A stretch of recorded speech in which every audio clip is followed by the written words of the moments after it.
नमस्कार। म श्रेणीमा आज एउटा नयाँ भिडियो लिएर उपस्थित भएको छु। धेरै पछि आज छुट्टीको समय पारेर घरमै बसेर आफूलाई चाहना लागेको खानेकुराहरू बनाएर खानको लागि एउटा नयाँ रेसिपी सहित उपस्थित भएको छु। यहाँहरूलाई कस्तो लाग्छ हेरेर प्रतिक्रिया दिन नभुल्नु होला।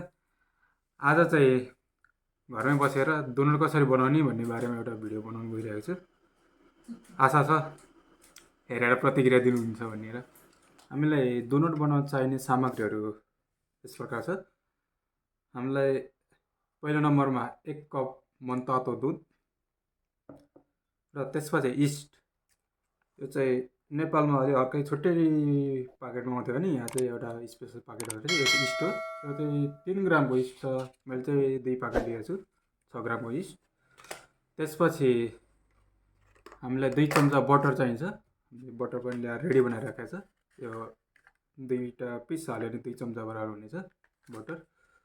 त्यसपछि एउटा अन्डा अनि हामीलाई 3 कप बराबर मैदाको पिठो। यसबाट हामीले 3 कप बराबर मैदा पिठो निकाल्न सकिन्छ। 2 चम्चा चिनी र हाम्रो स्वाद अनुसार आधा चम्चा जति नुन पनि सँगै राखेर मिक्स गर्नुपर्छ। यहाँ चाहिँ हामीले दुध र बटर मिसाइसकेका छौँ। अब यसमा चाहिँ हामी इस्ट मिसाउन गइरहेका छौँ।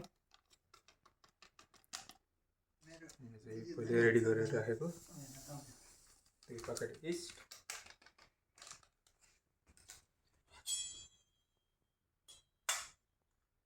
यसमा हामी एउटा अन्डा मिक्स गर्न गइरहेका छौँ।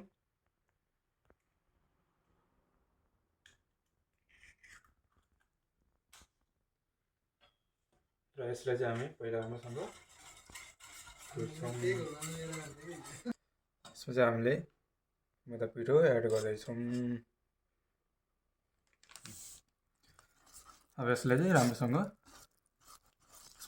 फिट्दैछौँ। र हाम्रो यो चाहिँ फिटिसकेपछि यसलाई चाहिँ माथिबाट केहीले ढकाउनुपर्छ। हामीसँग चाहिँ एउटा फाइल पेपर छ।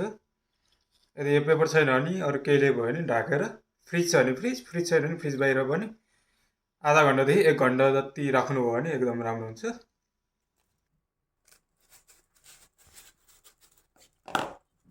हामीले चाहिँ यसलाई यसरी ढाकेर राखेका छौँ। ढाकेर फ्रिजमा राख्नेछौँ। 1 घन्टापछि ल अहिले चाहिँ हाम्रो पिठो फुलेर यस्तो भइसकेको छ। अब यसलाई चाहिँ हामीले बेलेर साइज बनाउनु पर्छ। फाइनली हामीले चाहिँ बेलिसकेका छौँ यसलाई। र अब यसलाई चाहिँ गोलो साइज बनाउन लागि हामीले चाहिँ गिलासको युज गरिरहेको छौँ। र तपाईँहरूसँग चाहिँ स्टिलको गिलास छ भने स्टिलको गिलास युज गर्नु होला। त्यसले चाहिँ एकदम बेटर गोलो साइज दिन्छ। मसँग चाहिँ स्टिलको गिलास नहुनाले सिसाको गिलास युज गरेको थिएँ।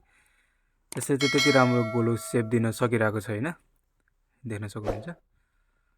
र हामीले चाहिँ यसलाई बिचमा अर्को गोलो बनाउन लागि चाहिँ मैले बोतललाई काटेर बोतलको टाउको युज गरेको छु।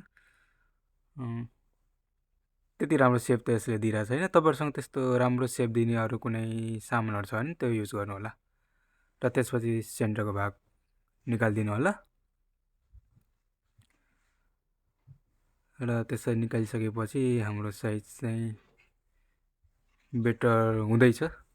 त्यति राम्रो त छैन, त्यही पनि यस ठिक साइजको छ। र यसै गरी सबै 1 बाई 1 गर्दै निकाल्दै जानु होला। र निकालिसकेपछि हाम्रो यस्तो सेपमा देखिन्छ। अब हामीले चाहिँ फ्राई प्यान तताइसकेका छौँ र यो फ्राई प्यानमा चाहिँ 1 बाई 1 गरेर हामी फ्राई गर्न जाँदैछौँ। हाम्रो फ्राई प्यान चाहिँ सानो भएको हुनाले यो फ्राई प्यानमा चाहिँ लगभग 4 देखि 5 वटा अट्छ होला भन्ने लागिरहेछ। हाल्दै जाउँ कतिवटासम्म अट्दो रहेछ। 3 वटा भयो। र देख्न सक्नुहुन्छ एकदम राम्रोसँग फुल्दै पनि गइरहेछ। भनेपछि अझै एउटा अट्छ। मैले चाहिँ यहाँ 5 वटा हालेर फ्राई गर्दैछु।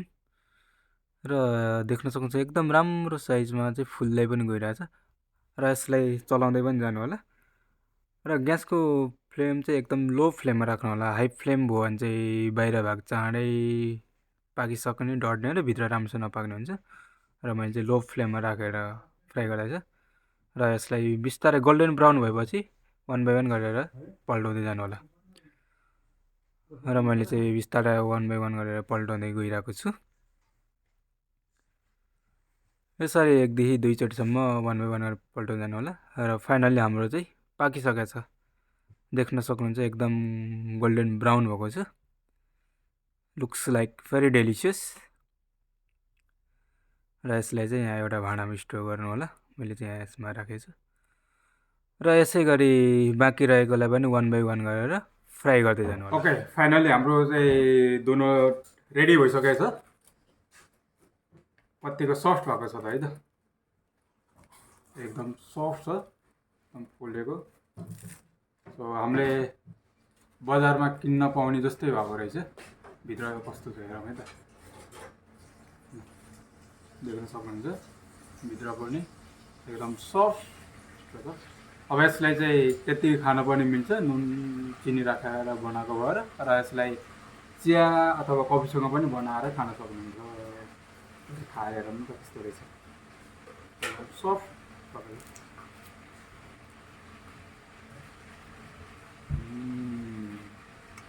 मिठो तपाईँहरू पनि बनाएर खान सक्नुहुन्छ ल आजको लागि यो भिडियो यति नै हजुरहरूलाई बनाउने रेसिपी मन परेको खण्डमा हजुरहरूले पनि बनाएर ट्राई गर्न सक्नुहुन्छ हस् त धन्यवाद